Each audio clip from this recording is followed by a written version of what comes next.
रोहित मिश्रा, भारतीय जनता युवा मोर्चा प्रदेश उपाध्यक्ष। आपको सबसे ज्यादा तैयार रहने की जरूरत है रोहित, बिना लाग लपेट के कह रहा हूं, क्योंकि देश में 2014 से और प्रदेश में 2017 से आपकी पार्टी की सरकार है। निधि यादव जी समाजवादी पार्टी से, आप भी तत्पर रहिए क्योंकि 2017 से पहले राज आपकी पार्टी का था।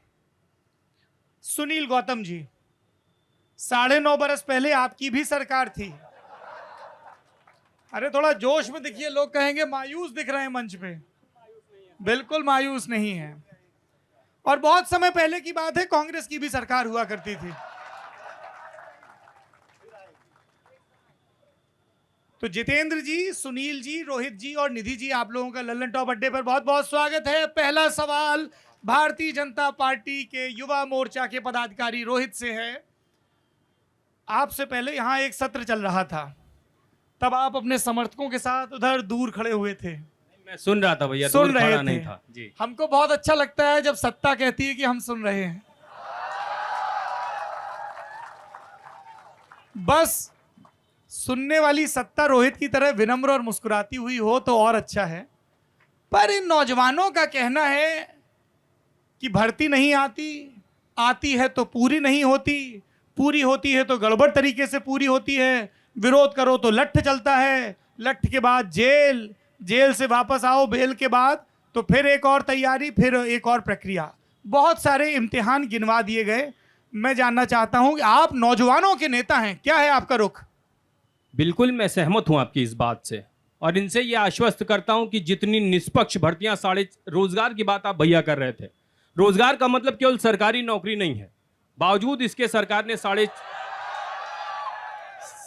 लीजिए बात कंप्लीट हो जाने दीजिए, जी। सारी बातें आपकी सुनूंगा, एक एक चीज का जवाब दे के जाऊंगा। ये वादा आपसे भी है, सौरभ भैया से भी है। 4.5 लाख युवाओं को रोजगार इस सरकार ने दिया, और उसमें कोई जाति वर्ग धर्म संप्रदाय छूटा नहीं। जो पढ़ रहा था वो रोजगार पा रहा था। देखिए, आपने हमें प्रॉमिस किया था बीच में टीका टिप्पणी नहीं करेंगे, अपने हिस्से के सवाल, वरना फिर समय निकल जाएगा।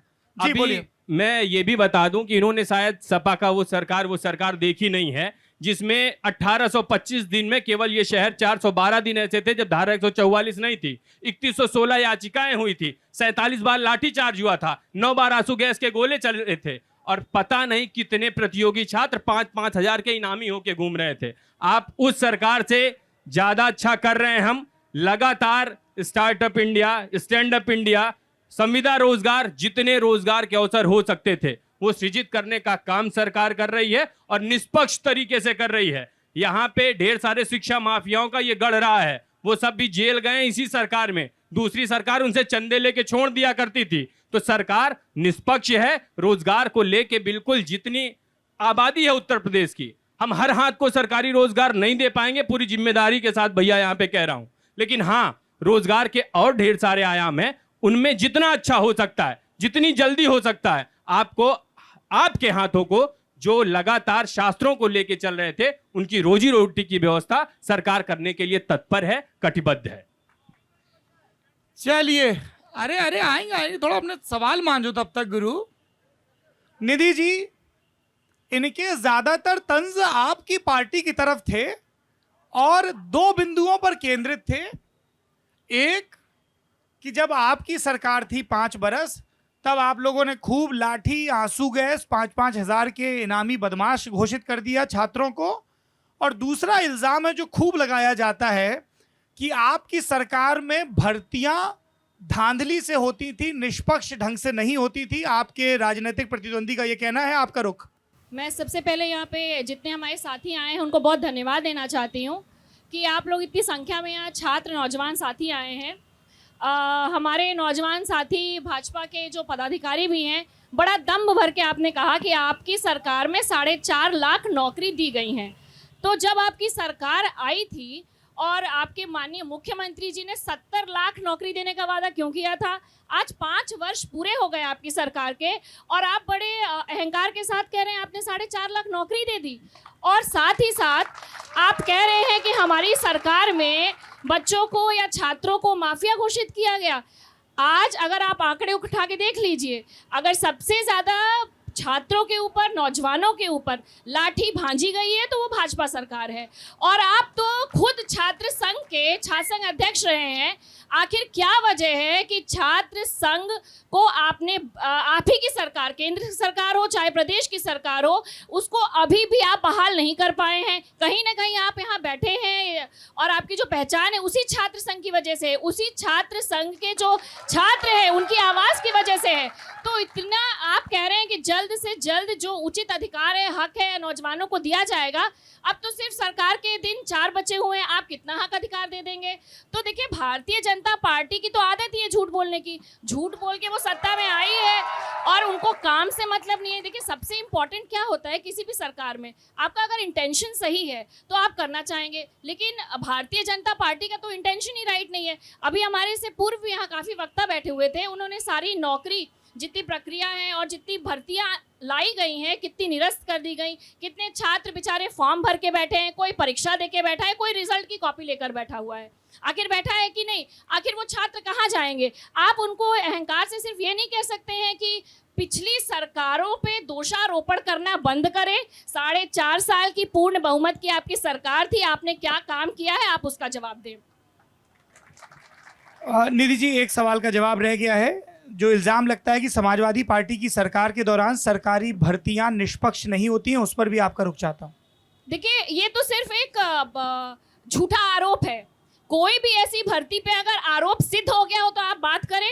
अभी 69,000 भर्तियां आई थी, उन 69,000 भर्तियों में सुप्रीम कोर्ट का आदेश है, अगर कोई भी छात्र जो कि पिछड़े या दलित वर्ग से आता है और सामान्य की मेरिट में आता है तो उसको सामान्य में स्थान दिया जाएगा। 22,000 बच्चों का हक आप लोग आसानी से मार गए। आप सोचिए, ये सामाजिक न्याय परक जो आप नियुक्तियां नहीं कर रहे हैं उसका आरोप भी है और वो सिद्ध भी हो गए हैं। तो ये झूठे आरोप लगाना और ये फिर लाग लपेट करके, चूंकि अब समय कम बचा हुआ है तो ये काम करना बंद करें। आपका घोषणा पत्र मैं लेकर आई हूँ। रोहित जी, हाँ, अभी दोबारा होऊंगा आपके पास। रोहित जी, उन्होंने एक तो कहा कि आप लोग झूठ बोल रहे हैं लगातार, 4.5 साल नहीं किया कुछ, और दूसरा बोल रहे हैं कि आप तो खुद छात्र संघ से निकले हुए नेता हैं, छात्र संघ के चुनाव क्यों नहीं करवा रहे हैं? मैं छात्र संघ से निकला नेता हूँ, निधि जी वहां कभी नहीं दिखी। इनसे पूछिए, 1 महीना जेल उसी छात्र संघ के लिए काट के आए। और सरकार कब जेल काट के गए, जरा विस्तार से बताइए, कब गए थे? 2017 में रहा मैं आपसे बहुत सुन लीजिए रोहित जी, मैं आपसे बहुत ही बहुत सीनियर लोग आए। मैं वही आपसे बता रहा हूँ, आपसे सीनियर आप ही के पास। आपस में झगड़ा नहीं। हाँ, 2017 में जेल किस लिए गए थे? भैया 1 मिनट बता तो दूं। मेरी बड़ी बहन है, इनको बता दूं कि इनसे भी बड़े इनके जो पदाधिकारी भी रहे और हमारे छात्र संघ के अध्यक्ष रहे, विनोद भैया भी आया करते थे मेरे पास, और जेल में भी रोज मुलाकात हम लोगों की होती थी। भैया, इसी सरकार में आंदोलन कर रहा था मैं, और इन्हीं छात्रों के लिए आंदोलन कर रहा था। मेरा कोई जमीन पट्टा यहाँ नहीं था, और उसी का आंदोलन करते हुए 1 महीने बिल्कुल जाना पड़ा इस विश्वविद्यालय की अनियमितताओं के खिलाफ। छात्र संघ बंद हुआ तो छात्र संघ सरकार नहीं बनाती। इन्हें थोड़ी सी जानकारी मैं दुरुस्त करता हूं। एग्जीक्यूटिव काउंसिल होती है, स्वायत्तता है वो। एग्जीक्यूटिव काउंसिल ने वो निर्णय लिया, और जब यहाँ कोई नहीं बोल रहा था उस समय भी उस छात्र परिषद का चुनाव हम लोगों ने नहीं होने दिया। ये हमारे सरकार के हम लोगों छात्र संघ के लोग हैं, तो बिल्कुल नहीं होने दिया कि होगा तो छात्र संघ होगा, तो नहीं होगा। और उसी के बदौलत 5 साल एक्सपेल रहा। तब कोई पूछने नहीं आ रहा था और किसी के सामने गिड़गिड़ाने भी नहीं गया। छात्रों की लड़ाई थी, वो लड़ रहा था पूरी ईमानदारी के साथ। वाइस चांसलर को विदा किया, 4 साल लड़ा, किसी से कहने नहीं गया। ये न भीख मांगी न हाथ फैलाया। हाँ, यहाँ की सड़कें गवाही देंगी, यहाँ के छात्र गवाही देंगे, यहाँ के शिक्षक गवाही देंगे। आज फिर उस छात्र संघ की जब जरूरत पड़ेगी, जब आवश्यकता होगी युवाओं की, पार्टी से इतर बता रहा हूं कि जब आपको जरूरत होगी, सबसे मजबूत साथी की तरह आपके बीच आके खड़ा हूंगा। आपके रोजगार के मुद्दे पे, महंगाई के मुद्दे पे, जिस मुद्दे पे आप कहेंगे, आपके साथ सबसे मुखर होकर खड़ा हूंगा। सुनील गौतम जी, ये भाजपा सपा वालों ने तो आपस में एक राउंड निपट लिया। जी जी, उनने कहा तुम अपनी बताओ, उनने कहा तुम अपनी बताओ। आप बताओ, आपका क्या एजेंडा है? देखिए सर, ये नूरा कुश्ती चल रही है इस वक्त जो है। नूरा कुश्ती है?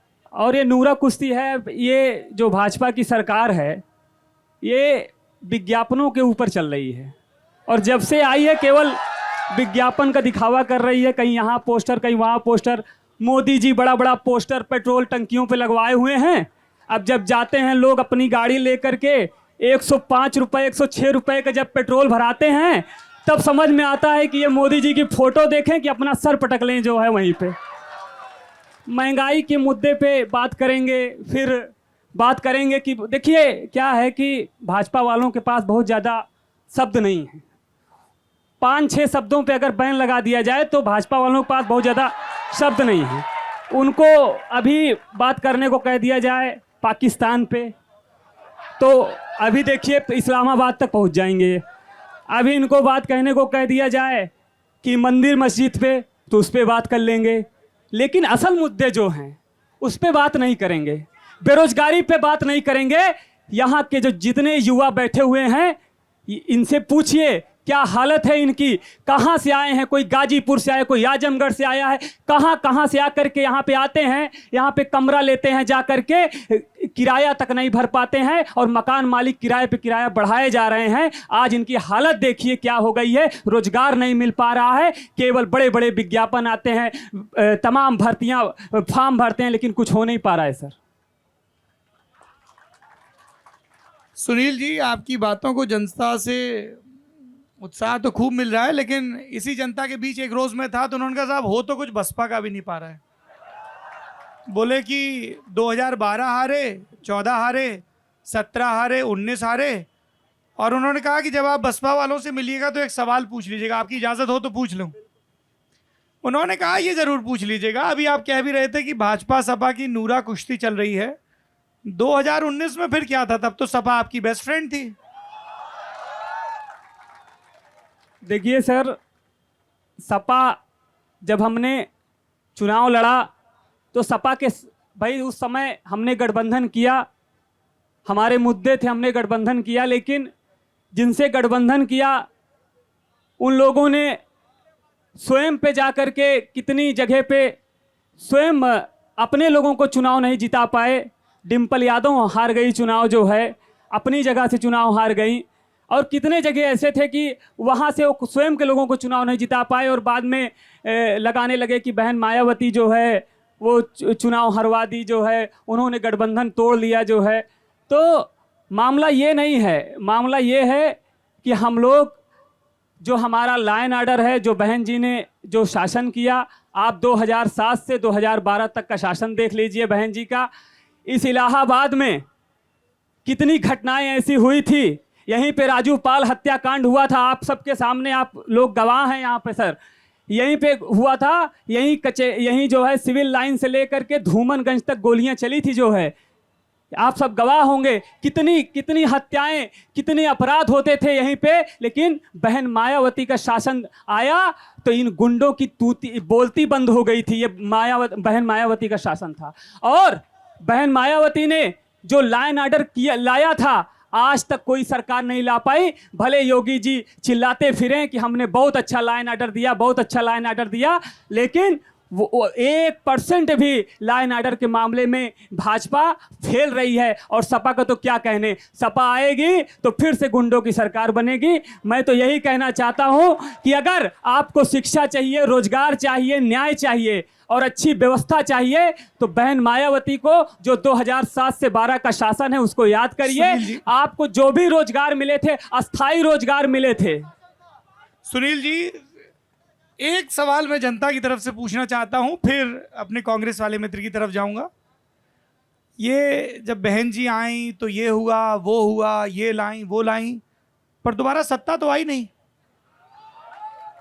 क्या वजह रही? आप कह रहे हैं कि आपका बिल्कुल एकदम ऐसा लग रहा है जैसे इतिहास में फलाने राजा का युग स्वर्ण काल था, ऐसे वर्णन हो रहा था। आप लोग लगातार चुनाव हार रहे हैं उसके बाद से, क्यों, ऐसा क्यों हो रहा है? देखिए सर, ये राजनीति है, राजनीति में तमाम चीज़ें हैं, परिवर्तन होते रहते हैं।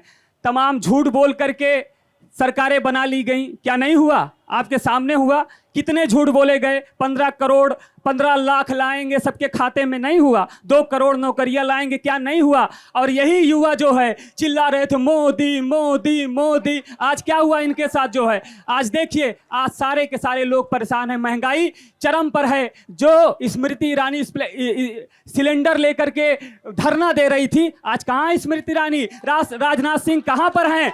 एक रामदेव थे, रामदेव कहते थे कि 35 रुपए में पेट्रोल हो जाएगा, 35 रुपए में हो जाएगा। कहाँ गए रामदेव जो है?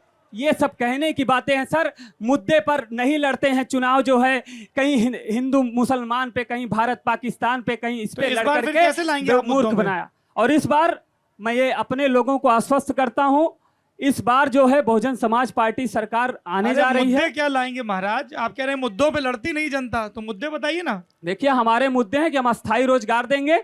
लैपटॉप और स्कूटी और इन सब के चक्कर में हमारा कोई वो नहीं है, सीधा अस्थायी रोजगार देंगे। जब अस्थायी रोजगार मिलेगा तो स्वयं अपनी स्कूटी ले लेंगे, स्वयं जाके जो है वो अपना सब कुछ ले लेंगे।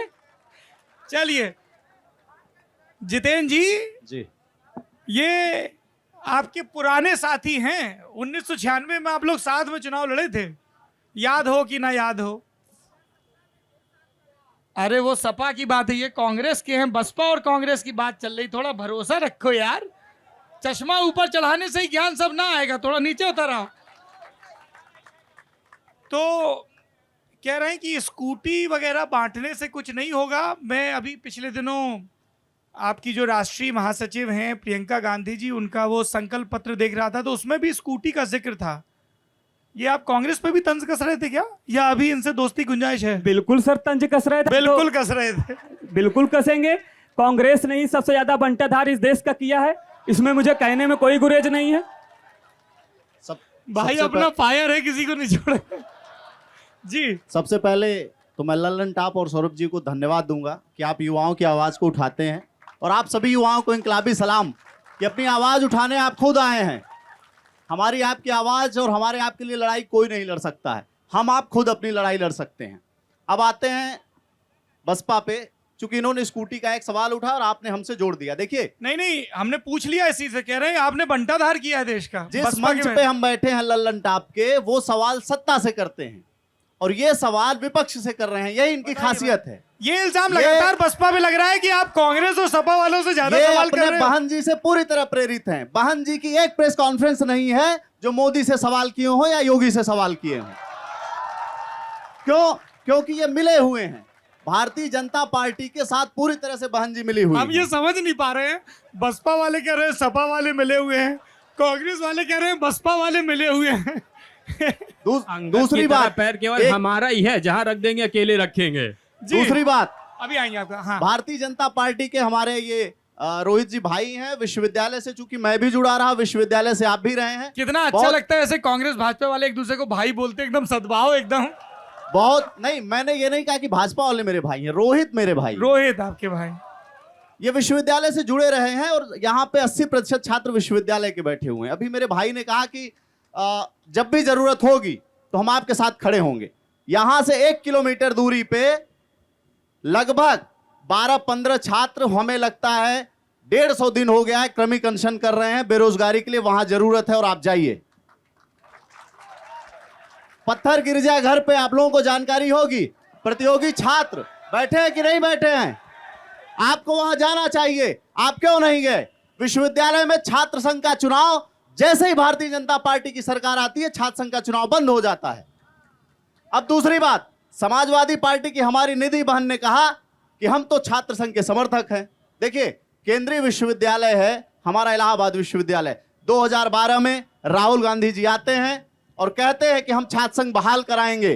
छात्र संघ बहाल हुआ, केंद्रीय विश्वविद्यालय में छात्र संघ का चुनाव होता है, लेकिन समाजवादी पार्टी की सरकार रहती उत्तर प्रदेश में और किसी भी राज्य विश्वविद्यालय में छात्र संघ का चुनाव नहीं होता है।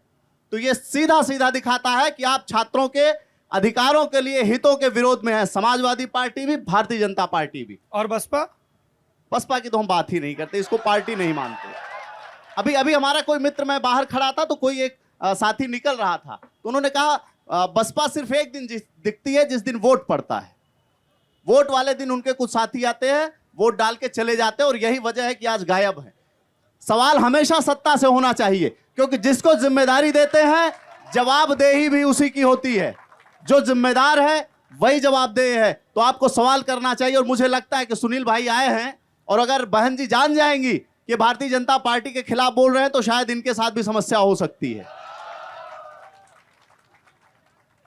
रोहित जी, बहुत सारे सवाल हैं जो आपकी तरफ आ रहे हैं, लेकिन उससे पहले मैं, निधि जी, ये बसपा के आपके 2019 के साथी कह रहे थे कि आपकी सरकार गुंडों की सरकार है। सबसे पहले तो कहूंगी कि देखिए लोकतंत्र है, लोकतंत्र में हार जीत भी लगी रहती है और गठबंधन भी होते हैं, बिगड़ते भी हैं, सरकारें बनती भी हैं। लेकिन कहीं ना कहीं 2019 में मुझे लगता है हम अपने विकास के कार्य लोगों तक नहीं पहुंचा पाए और इसी वजह से शायद जो भी रिजल्ट रहा हो, लेकिन उससे आगे बढ़ते हुए, चूंकि ये इलाहाबाद में हम लोग बैठे हुए हैं, आज इलाहाबाद में आप देखिए इसका नाम आपने बदल दिया, आपके मुख्यमंत्री जी ने प्रयागराज कर दिया, लेकिन जो इलाहाबाद का महत्व है, खास जो बौद्धिक महत्व है, धार्मिक महत्व है, सामाजिक, आप देखिए बहुत ही कल्चरली रिच शहर है हमारा इलाहाबाद। लेकिन यहाँ पे जितने भी बड़े बड़े ऑफिसेस थे, क्या वजह है कि भारतीय जनता पार्टी की सरकार ने इलाहाबाद से उसको मूव करके आप लखनऊ ले जा रहे हैं। यहाँ पे जो लोग काम कर रहे थे कहीं ना कहीं वो उसको अपनी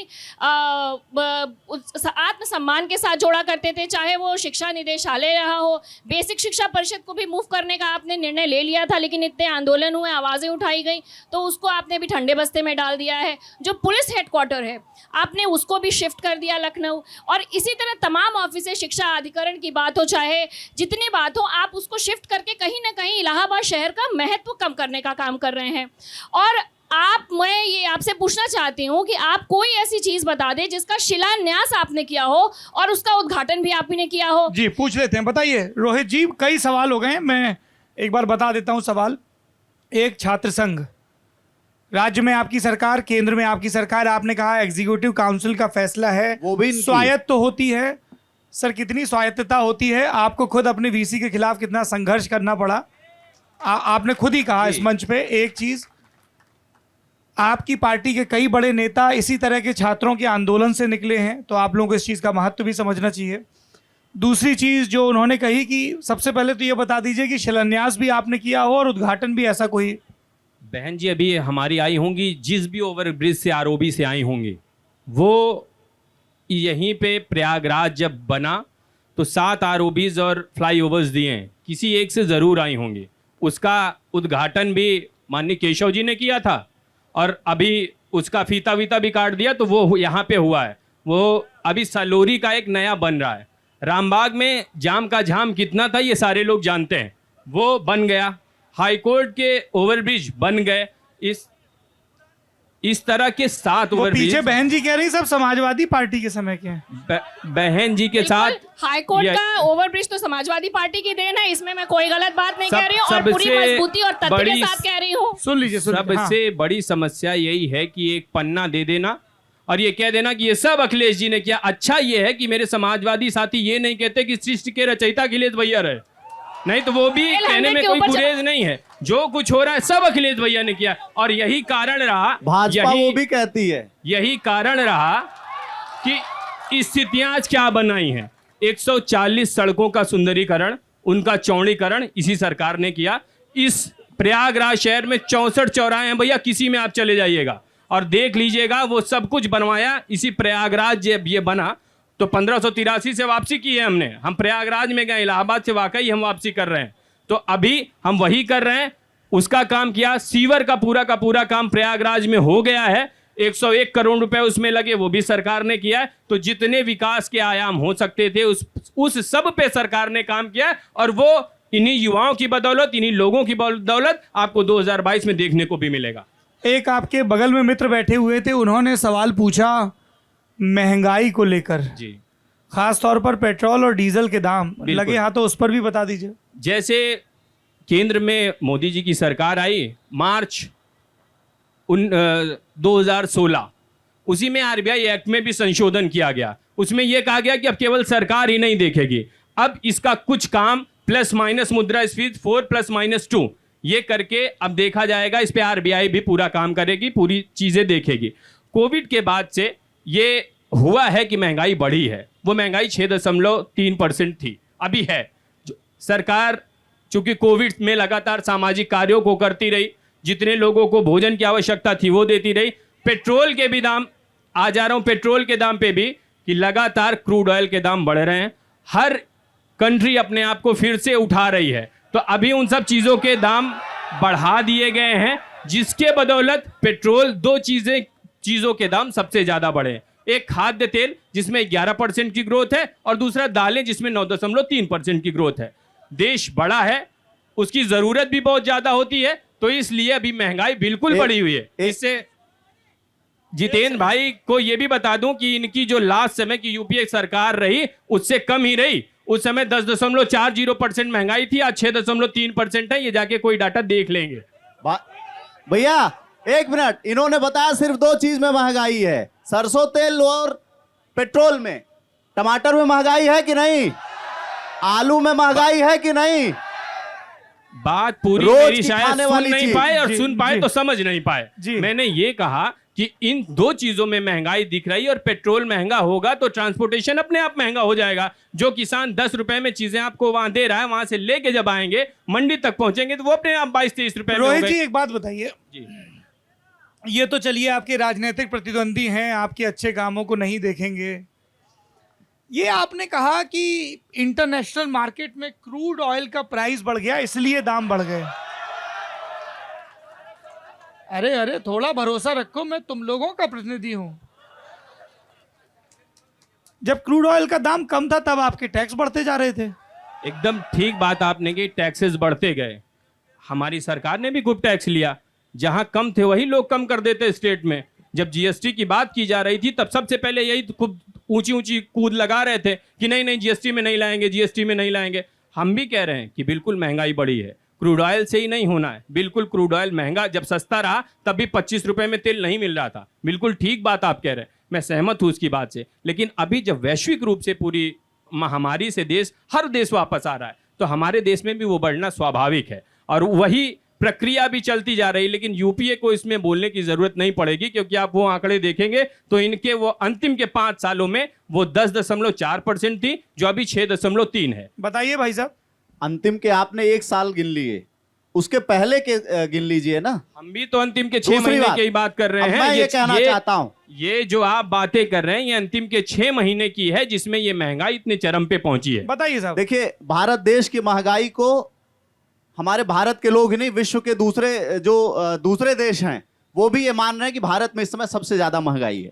तो महंगाई तो समस्या है ही, सारे लोग समझ रहे हैं। हम आते हैं नौजवानों के मुद्दे पे। जी। जब भी बच्चा पैदा होता है और जब बड़ा होता है तो उसको सीधे पढ़ने के लिए बैठा दिया जाता है, और पढ़ाई का सबसे बड़ा एक कारण होता है कि आपको रोजगार मिलना चाहिए, और रोजगार का सबसे बड़ा एक कारण होता है कि रोजगार से ही व्यक्ति आगे बढ़ता है, विकास होता है। रोजगार दो तरीके के होते हैं, एक सरकारी रोजगार और एक प्राइवेट स्वरोजगार। स्वरोजगार नहीं, देखिए ये इनका है स्वरोजगार। पहला सरकारी रोजगार जिसके लिए आप लड़ रहे हैं और मिल नहीं रहा है। दूसरा जो प्राइवेट कंपनियों को खोल करके रोजगार दिया जाता है। ये हमारे भाई बैठे हुए हैं, इनकी केंद्र में सरकार हुए 7 साल हो गया और यहां पे 5 साल पूरे होने जा रहे हैं। दूर मैं नहीं जाऊंगा, हमारे कुछ साथी यहां पे जौनपुर पूर्वांचल के होंगे, कुछ प्रयागराज के हैं। एक भी फैक्ट्री बता दीजिए, सिंगल फैक्ट्री नहीं खुली है पूरे उत्तर प्रदेश में, एक भी रोजगार की फैक्ट्री नहीं खुली। मसलन एक बात और मैं कहूंगा, 60 के 70 के दशक में जब कांग्रेस की सरकार थी तो हमारे प्रयागराज में नैनी को पूर्वांचल की औद्योगिक नगरी का हब कहा जाता था। और 90 के दशक में जब कल्याण सिंह जी मुख्यमंत्री थे, भारतीय जनता पार्टी की सरकार आई तो इन्होंने एक ऐसा एक्ट लाया जिससे सारी कंपनियां दम तोड़ने लगी। उसके बाद हमारी बहन सपा की भी सरकार आई, हमारे भाई बसपा की भी सरकार आई, लेकिन सारी की सारी फैक्ट्रियां बंद हो गई। अच्छा एक बात बताइए, इन सब की सरकारें आई, कभी सपा, कभी भाजपा, कभी बसपा, कांग्रेस की सरकार क्यों नहीं आई जब इतना सब काम किया था? सरकार मतलब सूखा कुछ ज्यादा ही लंबा नहीं हो गया? ऐसा है, हमारे भारत देश की जब लड़ाई लड़ी गई अंग्रेजों से छुड़ाने के लिए, हाँ तो पहली लड़ाई हमारी 1857 में लड़ी गई जी। और जब 1857 में झांसी की रानी लक्ष्मीबाई लड़ाई लड़ती हैं तो उसके कई सालों तक ये होता है कि शायद अब अंग्रेज भारत देश से नहीं जा पाएंगे। लेकिन धन्य है वो हमारे महापुरुष और धन्य है वो आजादी की लड़ाई लड़ने वाले की हार नहीं माने, और अंत में हमारा देश 1947 में आजाद हुआ। तो हम उस अगुआ के वंशज हैं। कांग्रेस की सरकार इस बार बनाने जा रही है उत्तर प्रदेश में और सारे नौजवान साथ देंगे। अच्छा नौजवान साथ देंगे, ये सपा बसपा वालों से भी कुछ साथ नहीं, सपा बसपा का साथ की जरूरत ही नहीं है हमें, नहीं है? ये आपस में कर लें, बसपा भाजपा के साथ मिल जाए, समाजवादी पार्टी हमारी कोई मतलब ही नहीं। अच्छा, इससे पहले रोहित, चूंकि आपकी तरफ नए सवाल आ गए हैं और आप निधि आप लोग की तरफ भी आएंगे, ये जो भैया, चीज एक- आपने इनके लिए कही ना, वही चीज कई लोग ये भी कहते हैं कि कांग्रेस और सपा आपस में ही लड़ रही, लखीमपुर में हम फर्स्ट, वहां पे हम पहले गए। ये आप लोग भी तो 17 में साथ थे, फिर इतना दुराव कैसे हो गया सपा कांग्रेस? देखिए, 2017 में कांग्रेस को किसी से दुराव नहीं है। अगर जनता के हित के लिए कोई हमारे साथ आना चाहता है तो सरदार पटेल जी भी हमारे हैं, चंद्रशेखर आजाद भी हमारे हैं, भगत सिंह भी हमारे हैं। तो हमें ये लगा कि समाजवादी पार्टी, शायद अखिलेश यादव नौजवान हैं, नौजवानों की बात करते हैं, तो शायद नौजवानों के हित के बारे में सोचें और फिर से पुरानी जो उत्तर प्रदेश रही है, जो पूरे विश्व में प्रसिद्ध था कि औद्योगिक नगरी प्रयागराज में, औद्योगिक नगरी जौनपुर सतहरिया में है, औद्योगिक नगरी औराई में है, आप जहां से आते हैं बुंदेलखंड से, उसको भी औद्योगिक नगरी बनाने की शुरुआत किया था। लेकिन दुर्भाग्य रहा कि कांग्रेस की सरकार चली गई और सारा का सारा ठप्प हो गया। मैं सबसे बताइए जो भाई साहब, ये सबसे बड़ा जो इल्जाम जरूरी विषय है, इस पे ध्यान दे। इंडस्ट्रियलाइजेशन इंडस्ट्री सारी क्यों बंद हुई? सुन लीजिए, इंडस्ट्रियलाइजेशन पे सवाल है। सबसे पहले भाई ने हमारे पूछा कि हमें बता दीजिए कोई एक शुरुआत की क्या सरकार ने। जहां से ये आते हैं, जहां की इन्होंने बात की, वहीं इनको लेके चलते हैं। नैनी में हिंदुस्तान पाइप लिमिटेड HCL के साथ क्लब करके दोनों ने एक नई शुरुआत की। 80 में जो बंद हो गई थी जो फैक्ट्री, उसके ताले पहली बार खुले, हमारी सरकार ने खोला, वहां प्रोडक्शन शुरू हो चुका है। शायद जानकारी नहीं है, जानकारी का अभाव हो सकता है, ये कोई अपराध नहीं है, तो वो अभी शुरुआत हो चुकी है। इस तरीके के जितने भी इंडस्ट्रीज बंद हैं, उन सब पे सरकार काम कर रही है। आप 80 में बंद कर देते हैं, 20 साल तक कुछ नहीं पूछते, 2017 में हमारी सरकार आती है, 5 साल में आपको पूरा का पूरा राम राज्य एक बार में ही चाहिए। अभी इन्होंने एक पूछा था, मैंने यहां इनको ले जाके इनकी जगह पे ही बता दिया कि एक शुरुआत हो चुकी है, वहां पे प्रोडक्शन भी शुरू हो चुका है। तो इस तरह की जितनी भी चीजें हैं, जहां भी इंडस्ट्रीज की जरूरत होगी, स्वरोजगार को ये अपना ना माने, हम अपना मान के एकदम दहाड़ के कहते हैं कि हम चाहते हैं कि हर हाथ को रोजगार मिले, और स्वरोजगार से अच्छी तो कोई चीज है ही नहीं। बिल्कुल सरकारी नौकरियों की बहुत जरूरत है, लेकिन आप अपना रोजगार करें अपने मन से। जब वो शटर बंद, जब वो शटर खुला, एक बड़े से शोरूम के आप मालिक हो, हमारी ये इच्छा है। और इसमें सरकार जितना साथ दे सकती है वो मुद्रा लोन से शुरू करेगी, और जितने बड़े लोन आपको चाहिए उनमें कम से कम पेपर्स के साथ उसको बैंक लोन देने के लिए बाध्य है। ये भी हमारी सरकार कर रही है। सौरभ भैया, एक कोई नौजवान, आप लोन के लिए बैंक में चले जाइए और लोन लेके दिखा दीजिए, एक लोन। सब मना कर रहे हैं। और रोहित, एक ये बात देखिए मैं कहूंगा, रोहित मिश्रा जी भैया- साथ में चले जाएं इनके, फिर भी लोन मिल जाए तो मैं मान लूंगा कि भारतीय जनता पार्टी स्वरोजगार को मानती पूरी है। ईमानदारी के साथ कह रहा हूं कि बिल्कुल सही बात है, लेकिन मुझे वो भी युवा यहां खड़ा कर दे जो गया तो हो बैंक में, बैंक इनके घर तक आएगी। ये देखिए, ये इतने देखिए, सारे खड़े हो गए, अच्छा दोनों हाथ लेके खड़े हो गए। अच्छा, ये निधि जी, आप भाजपा का कुछ घोषणा पत्र वगैरह क्या लेके आई हैं? देखिए, मैं यहाँ पे भारतीय जनता पार्टी का लोक कल्याण संकल्प पत्र 2017 का लेकर आई हूँ जी। हमारे भाई रोहित जी यहाँ पे बैठे हुए हैं। आप मुझे कोई भी पन्ना यहाँ पे खोलने को कह दीजिए और उसको बता दीजिए कि आपने इसमें क्या काम किया है। आपने इसमें बात की है कि आप लैपटॉप वितरण करेंगे, आप फ्री मोबाइल देंगे, 1 GB डेटा देंगे, आपने कहा था। लेकिन आपने कहा था स्मार्ट सिटीज़ बनाएंगे। आज आप स्मार्ट सिटी पे बात क्यों नहीं करते हैं? आप आदर्श ग्राम पे बात क्यों नहीं करते हैं? देखिए, भारतीय जनता पार्टी का जो चाल चरित्र और चेहरा है, वो कहीं ना कहीं एक ही झूठ को 100 बार अगर आप बोले तो कहते हैं वो सच लगने लगता है। इसी बात से प्रेरित है और बड़े अधिकार और दम्भ के साथ ऐसी ऐसी बातें आप करते हैं कि जनता मानने पे विवश हो जाती है। यहाँ समाजवादी पार्टी का मैं आपको बताऊं, जब हमारी सरकार थी 2012 से लेकर 17 तक, इलाहाबाद में, प्रयागराज में, यहाँ पे राज्य विश्वविद्यालय बनाने का हमने काम किया था। सरस्वती हाईटेक सिटी जो है वो भी समाजवादी पार्टी की ही देन है। अब भारतीय जनता पार्टी ने क्या दिया? इन्होंने सिर्फ नाम बदलने का काम किया है और जर्जर और बिना पानी वाले शौचालय देने का काम किया है। आप, मेरे भाई रोहित जो है, मुझे लगता है आप गांव वगैरह नहीं जाते हैं, आप जरा जाके देखिए गाँवों में कि किस तरह के शौचालय बने हैं, क्या वो अभी भी यूज के लायक हैं भी कि नहीं। आप स्वच्छ भारत अभियान की बात करते हैं, आपने बात की गंगा सफाई की, आपने मंत्रालय बना दिया। आखिर गंगा अभी तक साफ नहीं हुई। कितना आपने वहां पे कितने करोड़ों का बजट एलोकेट किया, लेकिन कहीं ना कहीं आप उसमें भी पीछे हैं। बताइए भाई, गंगा साफ नहीं हुई?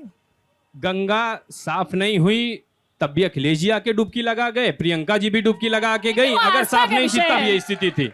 साफ गंगा है तभी ये सब भागते हुए आ रहे हैं यहाँ पे, और गंगा जी की निर्मलता निरंतर बनी रहेगी। ये अगर किसी के एजेंडे में रहा, संगम की किसी बात के नहीं कर रहे हैं, किसी संगम के- की बात नहीं कर रहे हैं। गंगा जो सफाई की बात हुई थी वो पूरी जहां से चलिए start गोमुख हुई से है, ही शुरुआत पूरे कर ले रहे हैं। प्रदेश में कानपुर में गंगा कितनी साफ हुई है आप बताइए। बड़े आराम, देखिए ये आस्था का विषय है। संगम में डुबकी लगाना, इलाहाबाद के वासी हैं हम लोग, ये हम लोग हमेशा वहां 2017 जाते के हैं। पहले ये और आस्था संगम काहे में नहीं अगर थी? वो- अच्छा सुन लीजिए, हाँ जी। 2017 के पहले जब तक हमारी सरकार नहीं थी, ये आस्था किस चूल्हे में पड़ी हुई थी कि आई नहीं रही थी? उसके बाद से आना शुरू हुई कि नहीं अब देखिए, हम ऐसा बहुत है। हमें नहीं एक सेकंड, बताएंगे, एक आप हमें नहीं बताएंगे कि एक हमारी सेकंड, आस्था एक हम ही किसमें है। आपको आपस में ऐसे बताएंगे। मत लड़िए हम भाई। आपको कम से कम आपकी बात तो बताएंगे ही ना, जो आपने किया वो तो हमें बताने दीजिए। अच्छा। आप हमें बता रही हैं, हम आपको जवाब दे रहे हैं। आपने वो हमारा घोषणा पत्र रखा है, पन्ना आप खोलिए, एकदम खुली चुनौती है, जिस पन्ने की इच्छा हो आप खोलिए, हम जवाब देने के लिए तैयार हैं। मुझसे भाग रहे हो तब बताइए अच्छा। सौरभ भैया गड़बड़ी है। ठीक है सुनील गौतम जी, एक सवाल, फिर ऑडियंस के सवाल उसके बाद। ये सब आपस में आस्था और हमने इंडस्ट्रियलाइजेशन किया, हमने ये किया वो किया, आपकी कोई चर्चा ही नहीं हो रही। कह रहे हैं कांग्रेस वाले कह रहे थे बसपा सिर्फ चुनाव के दिन दिखती है। देखिए अब कांग्रेस जो है, अब ये जनता यहाँ बैठी हुई है, खुद जानती है कि कांग्रेस पूरे उत्तर प्रदेश में कहाँ दिख रही अभी है, भी ये कहाँ है, कांग्रेस पे ही कहीं रहेंगे। पे अरे पता सुन- नहीं है। नहीं, आपके सवाल का जवाब दे रहा हूँ, जो आपने सवाल किया था उसका जवाब दे रहा हूँ मैं। और चूंकि इन्होंने कहा था कि बसपा कहीं दिख नहीं रही है, इसलिए मैं इनको कह रहा हूं कि ये जनता से खुद पूछ लें कि वहां कांग्रेस कहां उत्तर प्रदेश में कहीं दिख रही है। कहीं नहीं दिख रही है पूरे उत्तर प्रदेश में, कोई पूछने वाला नहीं है कांग्रेस को। और मैं तो कहता हूं कि कांग्रेस ने इस देश पे सबसे ज्यादा दिनों तक राज किया है। और जब देश आजाद नहीं था तब उससे पहले नेहरू जी की सरकार यहाँ पे बनी थी। 1952 में बाबा साहब अंबेडकर ने हिंदू कोड बिल लाया, बाबा साहब अंबेडकर ने पिछड़े वर्गों के उसमें आरक्षण लाया। लेकिन सेकंड, अरे बोलने दीजिए भाई। आपको मैं बता दूं, यही नेहरू मंत्रिमंडल था जो बाबा साहब अंबेडकर को हिंदू कोड बिल लागू होने नहीं दिया, और बाबा साहब ने कानून मंत्री पद से इस्तीफा दिया था। वही श्राप कांग्रेस को लगा कि जिससे कांग्रेस यहां से समाप्त हो गई।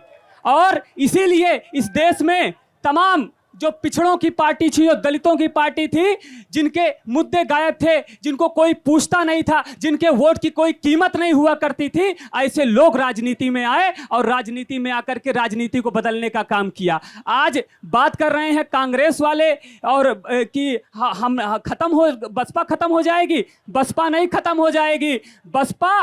बसपा एक कैडर बेस पार्टी है, और बसपा का जो है वोटर आज बूथ लेवल तक है, बूथ लेवल तक है सर। और मैं आपको बता दूं, सबसे तेज तैयारी अगर कोई पार्टी कर रही है तो बहुजन समाज पार्टी की है। सबसे पहले सबसे ज्यादा जो हमारे प्रत्याशी हैं, अभी जितनी पार्टियां हैं, सबसे पहले हमारी पार्टी ने प्रत्याशियों को घोषित किया है। किसी पार्टियों ने प्रत्याशी को घोषित किया, हमारी पार्टी ने पहले प्रत्याशी अच्छा, ये घोषित जो किया है। प्रत्याशी घोषित किए हैं, क्या पैसा लिया है बोल रही पब्लिक? देखिए, ये जो इल्जाम लगाने वाले लोग हैं वो इल्जाम लगाते रहते हैं। बहुजन समाज पार्टी में ये क्यों बसपा में ऐसा इल्जाम लगा देते ऐसे हैं? लोग एमपी एमएलए विधायक बने हैं जिनकी औकात जो है बिल्कुल शून्य हुआ करती थी। उनको लोगों को भी बहन जी ने, मान्यवर कांसीराम साहब ने आगे बढ़ाकर एमपी एमएलए बनाने का काम किया, कैबिनेट मंत्री बनाने का काम किया था। तो बहुजन समाज पार्टी ने हमेशा से गरीबों, दलितों, शोषितों, पिछड़ों, अल्पसंख्यकों के साथ हमेशा से खड़े होकर के उनको आगे बढ़ाया है। एक सवाल सुनील भाई। Jitendra, I'll come to you। अच्छा, सुनील जब बोल रहे थे तो रोहित भाजपा वाले इतने प्यार से देख रहे थे, और बोलो भैया। कितने साल से बसपा में हैं? जी, कितने साल से बसपा में अरे हैं? हम लोग तो जन्म से बसपा में भाई। भा- हमारा लोगों का जन्म होता है तभी से पता है कि भैया बसपा वाले हैं, ये हाथी वाले हैं, हाथी। देखिए, हमारे तो कई ऐसे, अभी पीएल पुनिया जी हमारे कांग्रेस में हैं। जी, आपके जिनको आपने बताया कानून मंत्री रहे हैं, वो हमारे साथ सरकार में रहे हैं। दूसरी बात मैं जो कहना चाह रहा हूं, आप उसको समझिए। मैं सही पूछ रहा हूं, आप कितने साल से पार्टी में हैं या पदाधिकारी हैं? मैं 7-8 साल हो गया चलिए होगा। सवाल पूछ लीजिए, इतना क्या व्यक्तिगत 7-8 होना? साल हो गया जी, होगा। जी जी। आपकी विधानसभा से किसको टिकट मिला है? हमारी फाफामऊ विधानसभा है, हमारे प्रत्याशी नदीम अहमद जी को लाया कितने गया सालों है। से हैं बसपा में? जी, कितने सालों से हैं बसपा में? बसपा में हम कितने सालों से हैं वो कौन जिसको टिकट मिला है? जिनको टिकट मिला है नदीम अहमद जी को, हाँ। वो कई सालों से हैं, 5-6 सालों से हैं, एक या काम कर रहे 1.5 हैं। साल से, 1 या 1.5 साल से सुनील को क्यों नहीं टिकट मिला? आपको क्यों टिकट नहीं मिला? देखिए हमारे दूसरी बात मैं कहना चाहता हूं, पूरे उत्तर प्रदेश में जिस समय सारे टिकट घोषणा हो जाएगी, आप देख लीजिएगा, सबसे ज्यादा नौजवानों को टिकट देने वाली कांग्रेस पार्टी होगी। कांग्रेस को और कोई सबसे मिलेगा कम- ही नहीं। सबसे कम टिकट क्या देने कह रहे वाली हैं? बसपा होगी। सुनिए। कांग्रेस को कोई लाइन लगाने वाला वहां नहीं है। मतलब अच्छा, एक सेकंड बस। मतलब नौजवानों को वो तो टिकट जब कोई देना, मिलेगा ही नहीं तो किसी अच्छा, को उठा चलिए, करके चलिए, भाई बस, कांग्रेस में तो इसलिए अरे लोग भाई साहब, ये ऐसा लग रहा है जैसे यही दोनों लोग सत्ता और विपक्ष में हैं। 5 साल वो रहे, 4.5 साल से वो हैं, और खेल ये आपस में रहे। और एक चीज और है सर, जी। एक चीज और है कि अभी जो है बसपा ये के बताइए, ये लोग कह रहे हैं कि आप भाजपा से कम सवाल पूछती हैं बहन जी। बिल्कुल पूछते हैं हम लोग सवाल। हम लोगों ने तो एक वोट से भाजपा की सरकार गिराने का काम किया है, एक वोट से। आपको पता है सर जो है। नहीं, हमको और- तो पता है, अप्रैल का तीसरा सप्ताह था, जी। 269 और 270 था। बिल्कुल आपको पता है, हम लोग कभी भाजपा के साथ नहीं रहे। बस ये अभी है थोड़ी देर में एक लड़का कहेगा भैया 259 और 260 था।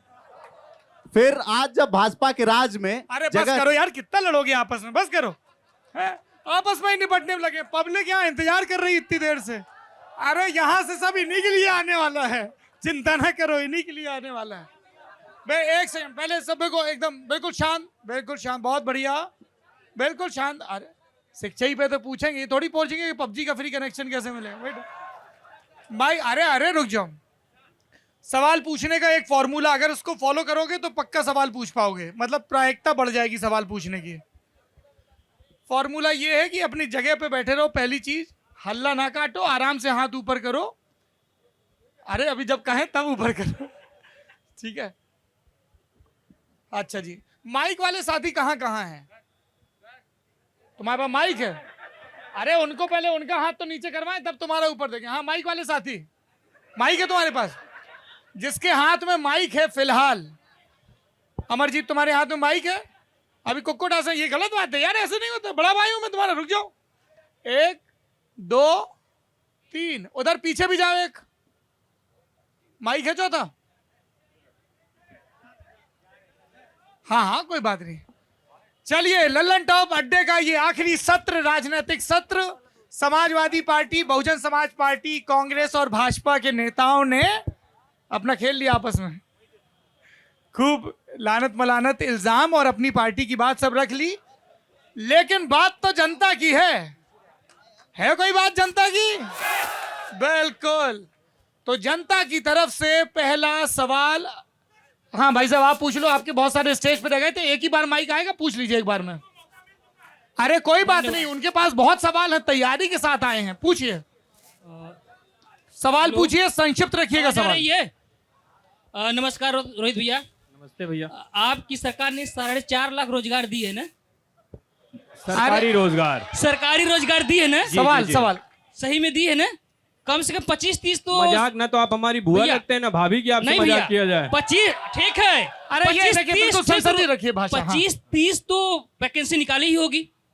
आप सवाल- सवाल सवाल- पूछ भाई लीजिए। साहब, सवाल ये है भैया कि कोई वैकेंसी नहीं, 4.5 लाख का जुमला बंद कीजिए। आप लोग एक एग्जाम नोटिफिकेशन तो निकालते हैं, कोई एग्जाम करवाते नहीं है, एग्जाम करवाते हैं तो निरस्त कर देते हैं। चले जाइए। एक कहाँ? सेकंड, आप यहाँ आए हैं तो पूरी तैयारी मुझे से आए वो होंगे। डॉक्यूमेंट देना। आपके पास 4.5 लाख नौकरी है तो कुछ डेटा भी होगा, आप दिखा दीजिए। डेटा मैं भी लाया हूँ, मैं- आपने कोई रोजगार नहीं दिया है। एक सेकंड से आपकी बात आ गई ना, ऐसे सवाल जवाब सुन लीजिए ना, इसीलिए मैंने आपको सबसे पहले माइक दिया। माइक ले लीजिए, माइक।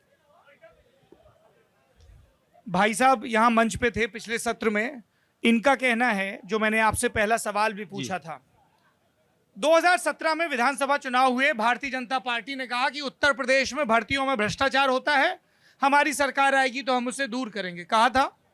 ये सवाल हाँ हाँ 2019 यूपीपीएससी एलटी ग्रेड परीक्षा 2018 का हिंदी सामाजिक विज्ञान का पेपर परीक्षा से एक दिन पहले लीक हुआ। यूपी लोक सेवा आयोग की परीक्षा नियंत्रक रही अंजू कटियार गिरफ्तार, 9 लोगों पर एफआईआर। इसके बाद पीसीएस मेंस समेत कई परीक्षाएं स्थगित। यूपीएसएससी ने ग्रामीण विकास अधिकारी, ग्राम पंचायत अधिकारी की भर्ती के लिए परीक्षा की, जिसे 2 साल बाद मार्च 2021 में रद्द किया। एसआईटी में पता चला ओएमआर शीट में गड़बड़ी, धांधली करने वाले लोग स्कैनिंग रूप से कॉपी निकाल कर ले गए। 11 गिरफ्तार। 2 साल तक छात्र भर्ती का रिजल्ट जारी करने के लिए प्रदर्शन कर रहे थे। अब रद्द हो गई परीक्षा तो दोबारा परीक्षा के लिए प्रदर्शन। 69,000 शिक्षक भर्ती, धांधली के आरोप। प्राथमिक शिक्षक भर्ती सितंबर 2020 में केंद्रीय शिक्षा मंत्री निशंक ने कहा देश भर में 10,60,000 पद खाली, 2,17,000 पद अकेले यूपी में। अभ्यर्थी कह रहे हैं 1,73,000 पद खाली हैं, आप भर्ती नहीं निकाल रहे हैं। ट्रेनिंग कोर्स चलाते थे, उसको लेकर बहुत सारे इल्जाम। रोजगार के मुद्दे पर हल्ला हुआ तो कहा कि मुख्यमंत्री ने विभागों से खाली पदों का विवरण मांगा है, फिर ट्वीट किया रिक्त पदों का विवरण उपलब्ध कराने के निर्देश। बीते 3.5 साल में 3 लाख पदों पर चयन प्रक्रिया के अनुरूप आगामी 3 माह में भर्ती प्रक्रिया संचालित करते हुए 6 माह में नियुक्ति पत्र वितरित किए जाएं। 18 सितंबर 2020 का ट्वीट। इन लोगों के पास एक लंबी सूची है। इनकी हो सकती है कि कोई पर्सनल पॉलिटिक्स हो, मान लेते फॉर आर्ग्यूमेंट से।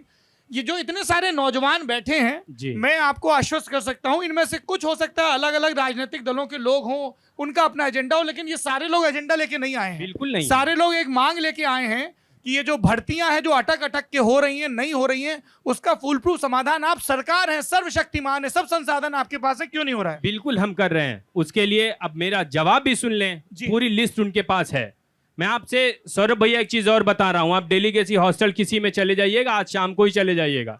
2 दिन से रिजल्ट की लगातार लाइन लगी हुई है। टीजीटी पीजीटी दोनों के प्रवक्ता, हो सकता है मेरे ढेर सारे भाई यहाँ बैठे भी हों, वो है बेसिक शिक्षा नियमावली, जो मुझे लगता है कि देश आजाद होने के बाद ही बनी, उसमें कोई संशोधन नहीं हुआ, जिसको लेके लगातार हाई कोर्ट और सुप्रीम कोर्ट में याचिकाएं दायर होती रहती हैं।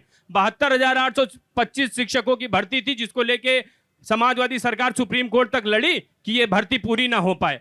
आप लोगों में ही ढेर सारे लोगों के अधिकार कहीं आच्छादित दूसरे लोग कर लेते हैं, जिसको लेके हाई कोर्ट और सुप्रीम कोर्ट में भर्तियां लंबित हो जाती हैं। सरकार द्वारा कोई भी भर्ती हो, अगर 20% की धांधली पाई जाएगी तो उस परीक्षा को निरस्त करना पड़ेगा।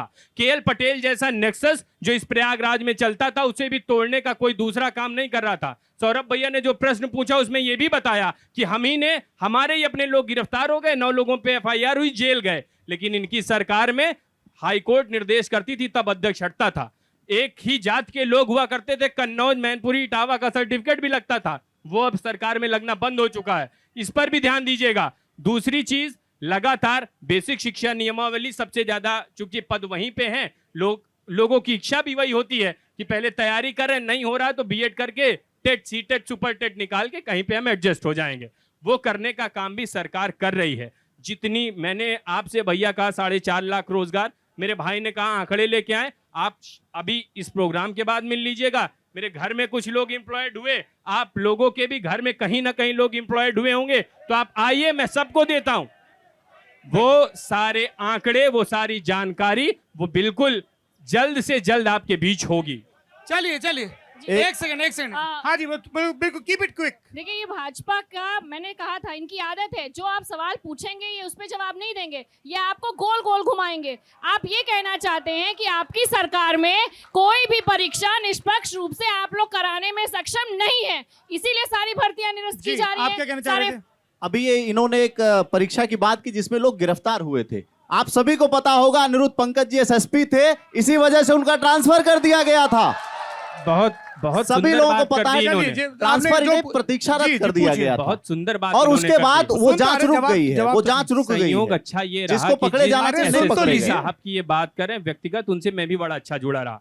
सरकार ने और जिन्होंने उनको भैया कोविड हुआ, वो व्यक्ति अगर इतना सक्षम होते, हॉस्पिटल में ना होते, उसी दौरान उनके पिताजी ने अपनी देह त्याग दी, वो व्यक्ति वहां भी नहीं पहुंच पाया। तो सरकार उनको इसलिए नहीं हटा रही थी कि उन्होंने केएल पटेल को पकड़ लिया था। सरकार उनको, जो आप देख लीजिएगा, गूगल कर लीजिएगा, मैंने भी बता दीजिएगा कि सरकार का केवल ये कहना था कि आप कोविड से परेशान हैं, और उस समय वो पहली वेव रही जिस समय सत्यार्थ जी को यहाँ पे कोविड हुआ, उनका परिवार पूरा का पूरा, उसमें ढेर सारे लोग रहे, संयोग से मैं भी उसी चपेट में आया था। तो इसलिए मुझे अच्छी तरह वो घटना पता है और सरकार भी यही कहती है कि इन्हें अभी आराम की जरूरत है, इसलिए उनको हटाया गया था। और इतना अगर सरकार चार्ज न देना चाहती तो उन्हें एसएसपी एसआईटी बना के न देती। आप ये जानिए, कोई बीमार व्यक्ति को तुरंत लगा देना कि नहीं पूरी की पूरी जांच तुम्ही को करनी रोहित है, जी, ये मुझे नहीं ठीक लगता। रोहित जी, मैं आपके एक सेकंड सुन लो यार, मैं आपके तमाम तर्कों से सहमत हो सकता हूं, लेकिन आपने कहा कि सरकार ने उनको एसआईटी का एसएसपी बनाया। जी, सरकार ने नहीं, सुप्रीम कोर्ट ने बनाया था। नहीं सुप्रीम एकदम कोर्ट सही। नहीं, सुप्रीम कोर्ट ने एक विशेष जांच के लिए जो बनारस में हुई जी। थी उसमें बनाया था। अभी उनकी जो पोस्ट है वो एसएसपी एसआईटी। जी हाँ, अभी एसएसपी एसआईटी वो एसएसपी एसआईटी आप जो बात कर रहे हैं वो केवल एक जांच को सुप्रीम लेके कोर्ट की। सुप्रीम अच्छा, कोर्ट मुझे ने- लगा आप उसी का जिक्र कर रहे नहीं नहीं, सुप्रीम कोर्ट ने उन्हें एक मुकदमे के लिए हाँ। एक आईपीएस को लेना था, तो वो उनकी ईमानदारी की बदौलत ही उन्हें मिला है। अच्छा। उनका पद जो है वो एसएसपी एसआईटी है, अभी आजकल अभी है। जी, बढ़िया। देखिए ये सिर्फ एक बहाना बताइए, है, कह रहे हैं कि अब तो एसएसपी एसआईटी बना। ये सिर्फ एक बहाना है। ऐसे बहुत से कर्मचारी रहे हैं जिनको कोविड हुआ, वापस उनको काम पे लिखाया गया। आप लोगों को याद होगा, ऐसे ऐसे सैकड़ों शिक्षक रहे हैं भैया, वही मैं बोलने जा रहा हूं, वही मैं आपकी बात रख रहा हूं। ऐसे प्राइमरी के शिक्षक थे जिनको कोविड हुआ था। सवाल ऑडियंस से, यही कोविड सवाल था। ऑडियंस से ले लेते हैं। जी कोविड भाई था, साहब। इसके बावजूद अरे उनको यही ड्यूटी पे- सवाल ऑडियंस से पूछ लेते हैं। भैया माइक दीजिए इनको। अरे तुम गुटखा दबाए हो क्या मुंह में? एक और बात, हाँ बोलो। बहुत बढ़िया, नहीं खाते हो, बुरी आदत है, नहीं खानी चाहिए। जो बोलो सवाल। आपने कहा, सर, एक सर। एक मिनट भैया, आपने ये कहा जितेंद्र, कि उनके जितेंद्र। पिताजी देह त्याग दिए थे। हमारे उत्तर प्रदेश के मुख्यमंत्री के पिताजी ने देह त्यागा था, आपने दोबारा उनको मुख्यमंत्री पद से हटाया नहीं, एसएसपी को आपने हटा दिया। ये देखिए, ऐसा है, एक सेकंड, ये हम किसी के पारिवारिक मसले को बहुत ज्यादा आपने बोला यहाँ पे बिल्कुल ना ठीक डिस्कस बात करें, है। थोड़ा ऑडियंस के सवाल ले लें। जी, अरे ये भी ऑडियंस ही हैं, इनको हम अपने घर से थोड़ी लाएं। हाँ पूछो। सर इसमें प्राइमरी के कितने टीचर माइक- मर गए, उनको माइक- कुछ नहीं हुआ। हाँ, नाम बताइए आपका। तो शुभांकर यादव। शुभांकर, पूछिए। प्राइमरी के टीचर कितने प्राइमरी के टीचर मरे, उनकी इलेक्शन में ड्यूटी लगी थी, उनको क्या राहत मिली? और दूसरी चीज, मेरी दूसरा सवाल था, मैंने अभी बीएड में एडमिशन लिया है, सरकार की तरफ से और न्यूज़पेपर में एक न्यूज आई कि 10,000 फीस कम कर दी गई है, और जब हम लोगों ने फीस जमा की तो कोई फीस कम नहीं हुई थी। तो ये सरकार प्राइवेट में गए हो कि सरकारी में? अरे सर, चाहे सरकारी जाए चाहे प्राइवेट, फीस तो वही सब रहेगी। जगह कम होगी। हाँ जी, ठीक है। फीस तो कम होनी एक चाहिए से, ना। अरे बस, पंचायत में चुनाव लगातार, महामारी के विशेषज्ञ ये कह रहे थे दूसरी लहर है, पंचायत चुनाव ना करवाए जाएं, महामारी फैली, कोविड के नियमों का पालन नहीं हुआ, लोग एक दूसरे के ऊपर चढ़े उतरे, बिल्कुल सब। और उसके बाद क्या हुआ वो पूरे देश ने देखा। सर्वविदित है वो मामला कि उसके बाद क्या हुआ। पंचायत चुनाव थे, पंचायत चुनाव में आप भी के हमारे घर परिवार के लोग हाई कोर्ट की शरण में गए कि पंचायत चुनाव सरकार कैंसिल करवा रही है। वो जजमेंट आप पढ़ लीजिएगा कि सरकार ने कहा कि सबसे मजबूत सीढ़ी अगर कोई है और जहां पे वोट प्रतिशत सबसे ज्यादा होता है वो पंचायत का चुनाव है। ग्राम प्रधान का 90% लोग आते हैं वहां पे वोट करने। तो हाईकोर्ट के आदेश के पालन में उनकी अवमानना करना सरकार की ना तो नीति है ना नियत है। उसके लोग मरे हैं, मैं इसमें कहीं कोई दो राय नहीं है। लेकिन ये जो क्यों सुप्रीम पंचायत कोर्ट आती है और चुनाव कहती है- हो रहे थे, इसमें हाई कोर्ट का आदेश भी रहा, जिसको आधार बनाकर फिर लगातार पंचायत चुनाव कराए गए। जो लोग इस दुनिया को छोड़ के गए उनके परिवारों को नियुक्ति देने का तत्काल 72 घंटे, जब मुख्यमंत्री जी स्वस्थ होकर स्वयं आए तो उनका यही कहना था कि इन लोगों को मिनिमम जितनी चीजें हैं उसको लेके आप तत्काल इनके परिवार को जिस तरह से नौकरी दी जा सकती है तत्काल नौकरी देने का काम अगर कोई कर रहा था तो वो भाजपा सरकार ही कर रही थी। जी, कोविड के टाइम की बात अगर भाजपा के लोग ना ही करें तो ही अच्छा होगा। देखिए, आप ही के पार्टी के बनारस के आपके माननीय प्रधानमंत्री जी के प्रस्तावक पंडित छन्नूलाल मिश्र जी की बेटी कोविड में जब वो खत्म हो जाती है तो उसका चेहरा देखने के लिए भी ये पेपर तथ्य की बात कर रही हूँ मैं, उसमें पेपर का में भी आया है और हर जगह ये है कि उनको अपनी बेटी का चेहरा देखने के लिए भी 10-10 दर भटकना पड़ा और उसके बाद भी उनको 25,000 रुपए दिए तब उनको शक्ल दिखाई गई। पहली चीज। दूसरा, आपने तो शमशान घाटों में भी लाइन लगवा दी और आज जो प्राइमरी के शिक्षक हो चाहे जो भी सरकारी सेवा कर रहे थे जो कोविड में खत्म हो गए, सर्टिफिकेट जिनके पास नहीं है उनको कोई सरकारी मुआवजा नहीं दिया गया है कि आंकड़े इन्होंने कम कर दिए। तो आप थोड़ा सा अहंकार कम करें। आपने एक बात अच्छी कही है, आपने ये माना कि महंगाई बढ़ी है, ये बात आपने मानी तो आप ये भी मान लीजिए कि कोविड में प्रशासन बुरी तरह से फेल रहा है और लोगों को कोई कहीं भी उनकी चिकित्सा हो, चाहे उनकी स्वास्थ्य सेवा हो, उसमें कहीं भी आप सुविधा नहीं पहुंचा पाए हैं। और बेरोजगारी के मुद्दे भी यहाँ मुझे लगता है सिर्फ एक पार्टी के लोग नहीं बैठे हैं, यहाँ पे आम जनता बैठी है। आप जब डायरेक्ट सवाल आपसे कर रहे हैं तो आप उस पर जवाब दीजिए ना। आप गोल गोल बातें जवाब घुमाने ही से तो कोई दे रहा फायदा हूँ। नहीं आपके होने वाला। राष्ट्रीय अध्यक्ष आपस में भैया बिल्कुल 5 सेकंड बस। हाँ। आपके राष्ट्रीय अध्यक्ष जैसे लोग रहे जिन्होंने पहले उसे भाजपा की वैक्सीन कराया, कोई समाजवादी वैक्सीन नहीं लगवाएगा, ये लोग ही समाज को बरगला रहे थे और उसके बाद चुपके से जाके बांह खोल के वैक्सीन लगवा रहे थे। सवाल पूछे। सर, मेरा नाम पंकज कुमार पांडे है। मैं सबसे पहले तो यहाँ पे सवाल। ललन टैप को धन्यवाद देना चाहूंगा कि कम से कम युवाओं के सवाल को पूछ रहे हैं। तो रोहित भैया ये बताइए कि सर्वर की समस्या एक बड़ी समस्या आजकल हो गई है। पेट का फॉर्म जानबूझ के लाया जाता है जब ट्विटर कैंपेन चलता है, जबकि पीटी का फॉर्म उस समय लाया जाता है जब लॉकडाउन पूरे देश में लगा हुआ है। और पीटी का फॉर्म लाया जाता है। मैं 4 केस लगाया हूँ, 4 मुकदमा हाईकोर्ट में लगाया था मैंने पर्सनल स्तर पे। पैसा दे देकर डेट लगवाया हाईकोर्ट में। मैंने खाता खाली किया, 1600 रुपये मेरा परसों बैंक काट लेता है, इसलिए कि मिनिमम बैलेंस मेंटेन नहीं है। हालात ये है कि सड़क पर आदमी है इस समय। तो पेट का फॉर्म आता है तो सर्वर न चलने की वजह से बच्चों का फॉर्म नहीं भरा जाता, लाखों बच्चे बाहर हैं। फिर रजिस्ट्रेशन होता है तो उनको 3 दिन की छूट दी जाती है कि रजिस्ट्रेशन वाले बच्चों को मौका मिलेगा। जल्दबाजी में जब रजिस्ट्रेशन वाले बच्चों को मौका दिया गया तो उनके साथ क्या होता है, फिर ये परीक्षा के लिए जल्दबाजी में डेट दी जाती है।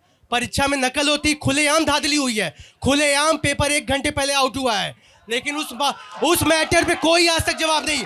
अमिताभ ठाकुर को जबरदस्ती उन्होंने मुद्दे को उठाया, उनकी पत्नी ने मुद्दे को उठाया। अमिताभ ठाकुर को जिस बेइज्जती से उत्तर प्रदेश सरकार ने ले गई जेल में, वो क्या समझेंगे कि आईपीएस की बेइज्जती है, देश की बेइज्जती है कि युवाओं की बेइज्जती है? सर एक मिनट, समाजवादी पार्टी के अखिलेश यादव जी क्या सड़क पर कभी उतर पाए? लगातार घरों में बंद रहे। मैं उसी के क्षेत्र का आजमगढ़ के, मैं क्योंकि अपना दोनों लॉकडाउन मेरी क्षमता नहीं थी, मैंने दोनों लॉकडाउन में अपना मोबाइल नंबर कॉल सेंटर बना रखा था। मैंने देश भर के मोबाइल अपने फ़ोन से लोगों को मेंटेन करता था। मुबारकपुर आपका आजमगढ़ का कोई क्षेत्र है, लड़के की माँ 2 बजे रात मर जाती है। एक ऑक्सीजन के लिए 22,000 रुपये जुगाड़ करके लड़का ले आता है जाके मऊ से।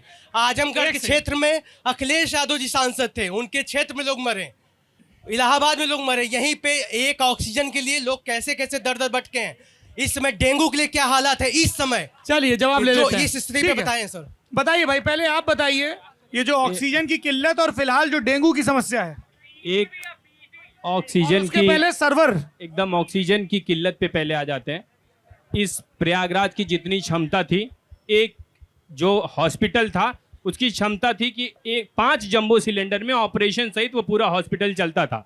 एक साथ इतनी डिमांड बढ़ी कि उसी में 80% जितने वहाँ के मरीज थे उन्हें ऑक्सीजन सपोर्ट की आवश्यकता पड़ने लगी। वो ऑक्सीजन सिलेंडर कितनी तेज आते, इसके साथ ही साथ दूसरी बात ये रही कि हमारे अपने ही लोगों ने उसे स्टोर करना शुरू कर लिया कि मान लीजिए हमारे यहाँ कोई दिक्कत आ गई तो हम क्या करेंगे।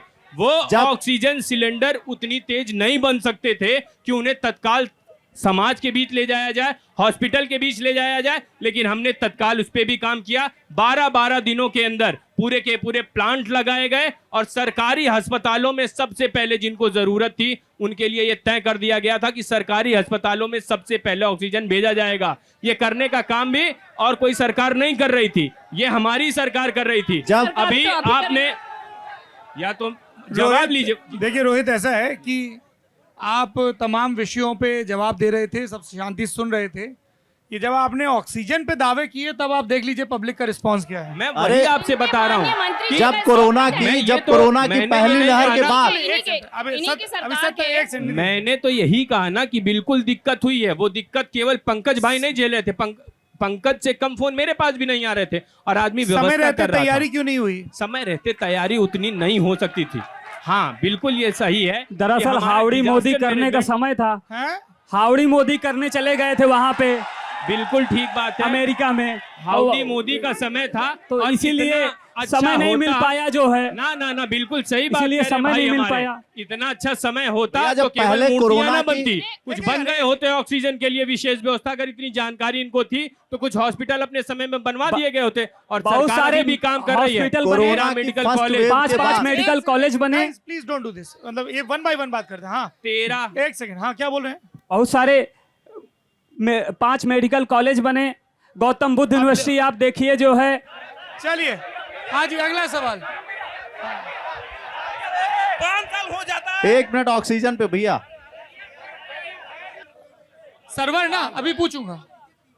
पीटी बताइए भाई, सर्वर हेलो, पे आपने हेलो। कुछ नहीं बोला। अरे रुक जाओ यार, पूछ रहा हूं। पीटी टीटी पीटी पीटी पूछ ले पंकज भाई, अरे प्रश्न पूछा पूरा। तो है उन्होंने, सर्वर ही काम नहीं करता है। सर्वर बिल्कुल काम कर रहा था, आपने तीनों चीजें बताई। ना ना पंकज भाई ही सर्वर काम नहीं कर रहा था, फॉर्म भी भर पाए, 4 बार गए हाई कोर्ट में, रिट भी इन्होंने की और फॉर्म उन्होंने भर लिया है, नहीं भर पाया फॉर्म। ये आप बताइए, जिन नौजवान, एक सेकेंड, जिन नौजवानों को तैयारी में रात दिन, मतलब या तो नौजवान पढ़ाई करे या प्रेम करे, वो मुकदमेबाजी में पड़ा हुआ है। वो यही अभी आपने जो रोजगार के मुद्दे मुझसे पूछे कि रोजगार क्यों नहीं मिल रहा है, हाई कोर्ट में फंस क्यों जा रहा है, उसका एक बड़ा कारण आपको जवाब यही मिल गया है कि नौजवान अगर वहां जा रहा है, जितना समय वो अरे तो कोचिंगों जब में- सर्वर काम नहीं कर रहा है तो जाएगा फॉर्म ना। कहाँ से वही नहीं भरेगा? कह रहा मैं, बेसिक सर्वर शिक्षा पे जवाब नियमावली दीजिए। में भी जाते हैं। मैं यही कह रहा हूं कि किसी के अधिकार कोई दूसरा आच्छादित ना कर ले। ये तो यहाँ की जागरूक जनता है प्रयागराज की, बिल्कुल हाईकोर्ट सर पे भैया पहुंच ये जाती कह रहे है। हैं कि तुम ही लोग दौड़ा छूटी मुकदमा करने चले जाते हो, इसलिए टाइम लग जाता है। हाँ पूछो, हेलो सवाल पूछिए फटाक से। सर, सबसे पहले लल्लन टॉप का बहुत बहुत धन्यवाद कि हमें भी अपनी आवाज़ बना रहे हैं। और सर, रोहित सर ने जैसा कि कहा कि भारत में सबको सरकारी रोजगार नहीं दिया जा सकता है, बिल्कुल सही बात है। 2014 में हमारे आदरणीय प्रधानमंत्री जी आए थे, उन्होंने बोला था हर साल हम 2 करोड़ रोजगार देंगे। ये एक जुमला निकला, जैसे वो अभी कहते हैं कि एमएसपी थी, एमएसपी है, एमएसपी रहेगी, और उस पर लेकिन कानून नहीं बनाएंगे क्योंकि अडानी अंबानी कुछ ना कुछ कर देंगे। खैर, मेरा सवाल आपसे बेरोजगारी पर है। सर, उत्तर प्रदेश में एक उत्तर प्रदेश अधीनस्थ सेवा चयन आयोग है। सर, आपकी सरकार 2017 में आती है। सर, मेरा सवाल आपसे ये है, 2017 से 2022 के बीच में आप सिर्फ एक वैकेंसी का नाम बता दीजिए जो उत्तर प्रदेश अधीनस्थ सेवा चयन आयोग ने स्वयं निकाली हो, उसका एग्जाम करवाया हो और नियुक्ति पत्र बांटा हो। ये मेरा सवाल है, सर। थोड़ा सा और एक सर, आपसे इन सभी छात्रों की तरफ से मेरा विनम्रता पूर्वक निवेदन है। सर, आपके ऑफिस से जो एक पेपर छपता है दैनिक जागरण,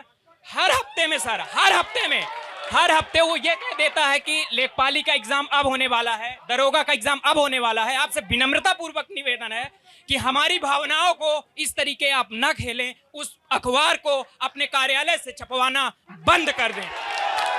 ये एक सवाल, ये मान लीजिए दैनिक जागरण के लिए हमारा भी है, तो आप एक सेकंड, उनका पहला सवाल ये है, भाई साहब अभी बोल, एक भर्ती जो आपके कार्यकाल में आई हो और पूरी हो गई हो। अधीनस्थ सेवा चयन आयोग की ही इन्होंने बात की। तो अधीनस्थ सेवा चयन आयोग जब बना तो उसके बाद से 2017 में उसमें जितने भी अध्यक्ष आए, उसके शुरू में विपिन चंद्र मिश्रा जी थे, फिर दिनेश मणि त्रिपाठी या दिनेश चंद्र मिश्रा जी उसके अध्यक्ष रहे। लगातार भर्तियों की जांच और पेपर आउट की बात अभी आप ही लोग कर रहे थे। हम बिल्कुल सहमत हैं, हो सकता है भर्तियों का इतना आंकड़ा भैया मैं लेके नहीं आ पाया, केवल एक चीजों का नहीं होगा। सुन लीजिए तो रहा हूं, मैं तो आपकी हर बात को स्वीकार भी कर रहा हूं जी। कि अगर नहीं आया है तो बिल्कुल आएगा। हमने उच्चतर सेवा चयन आयोग में समय भर्तियां नहीं है की, आपके पास, हमने अब नहीं आप माध्यमिक ला सेवा पाएंगे। चयन आयोग में भर्तियां समय की। ये सही कह रहे हैं, आएगा जब कांग्रेस की सरकार आएगी 2022 में। कांग्रेस की सरकार आएगा? को 1989 के बाद के बड़े सपने हैं, बिल्कुल मैं वो आंकड़े लेके नहीं आ पाया। आपकी तैयारी बिल्कुल अच्छी होगी उस पे कि नहीं आए होंगे, लेकिन हाँ ये बात भी तय है कि कोई ऐसी भर्ती भी आप नहीं बता सकते जिसमें भाई भतीजावाद हुआ हो। जहां पे तैयारी चल रही थी वो छात्रों को मौका मिला है। जी पूछिए, क्या नाम है? नाम हेलो बोलिए। हेलो नाम हेलो, बोलिए। नमस्कार सर। नमस्ते। सर, मेरा सवाल यह है, नाम बताइए। अजय कुमार मध्यसिया। अजय, सर, कुशीनगर एक जिला सेकंड, से आया अजय हूं। नाम है? जी सर।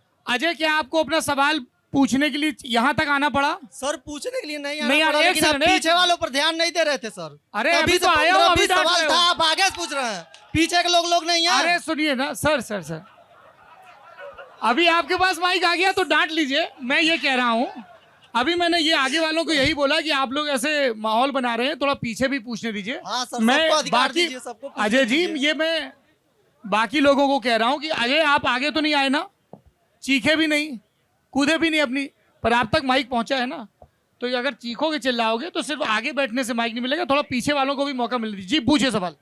सर मेरा सवाल यह है यूपीएसआई के लिए। दरोगा भर्ती। जी सर, जैसे सर हम लोग तैयारी करते हैं, यूपीएसआई का सिलेबस इतना बड़ा है, हमको लग रहा है आईएएस लेवल का लोग कर दिए हैं। आईएएस लेवल का? हाँ सुनिए, उसके बाद लास्ट में ये लोग जोड़ दिए हैं विविध में कुछ भी पूछ सकता है, पूछता है इंटरनेशनल रिलेशन, कुछ भी पूछ। उसके बाद होता क्या है, लड़के कोचिंग करते हैं, मान लीजिए अक्टूबर में पेपर है, ये लोग पेपर में निकाल दिया कि अक्टूबर में पेपर होगा। अब नंबर सिस्टम का सवाल है, मैथ में नंबर सिस्टम 20 दिन में पढ़ाया जाता है, लेकिन कोचिंग में लोग कहेंगे 20 अक्टूबर को परीक्षा है, तो कोचिंग वाले 2 दिन में पढ़ा देंगे, उसके बाद तैयारी हो नहीं पाएगा, उसके बाद हम लोग पेपर देंगे, फेल हो जाएंगे, उसके बाद योगी जी आएंगे, कहेंगे प्रदेश में अच्छे छात्र नहीं है, बढ़िया कटाव नहीं ला रहा। सर कैसे होगा ये सब? आप एक नियत डेट दीजिए कि इस तारीख को पेपर होगा, तो आदमी उस तरह से तैयारी करे। 3-3 साल में फार्म आ रहा है, 6-6 साल में परीक्षा हो रहा है, क्या होगा? तो बताइए।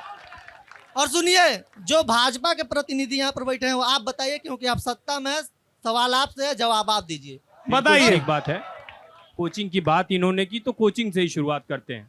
आप कोचिंग करते हैं, अभ्युदय जैसा अगर कोई अभियान मिला रहा था जहां 10 लाख छात्र उससे आच्छादित हो रहे थे, जो उसका लाभ ले रहे थे, तो वो हमारी सरकार ही कर रही थी। रही सबको फ्लॉप है। एक सेकंड, पढ़ाई नहीं होती क्या वहां पे? रजिस्ट्रेशन इसमें कितने भाइयों ने मेरे कराया, ये पूछिए कहां से फ्लॉप हो गया। अच्छा आप एक, अरे जब देखिए ये इतना उत्साह होता है सवाल पूछने का, जवाब तो सुन लीजिए। अभ्युदय जैसी अगर सोच भी कहीं आ रही थी, आपके ऊपर आर्थिक चोट ना आए, तो वो भी हमारी सरकार ही कर रही थी, कोई दूसरी सरकार करने नहीं आई थी। रही अरे भाई साहब दरोगा भर्ती परीक्षा, तो विविध जो होगा उसमें वाकई वो सारी चीजें आएंगी। आपसे हर चीज की जानकारी सरकार चाहती है, और आप अभी बताया मेरे भाई ने कि वो आईएएस से बड़ा मुझे उसका सिलेबस लगता है, तो बिल्कुल आप पढ़िए और ये तय जान लीजिए कि जो आपका सिलेबस होगा, सिलेबस में ही चीजें आएंगी। वो विविध में ऐसा नहीं है कि आपसे युगांडा से चीजें पूछी जाएंगी, वो मैथ पूछी जाएगी, तो उसके लिए कोचिंग भी हम दे रहे हैं, तो वो करने का काम भी हमारी सरकार कर रही है। और लगातार मुझे ये लगता है और पूरा विश्वास है कि यहाँ पे युवा रोजगार के लिए सबसे विषय ऐसा है कि वो रोमांचित करता है युवाओं को। हम उस पर काम करने के लिए बिल्कुल तैयार हैं।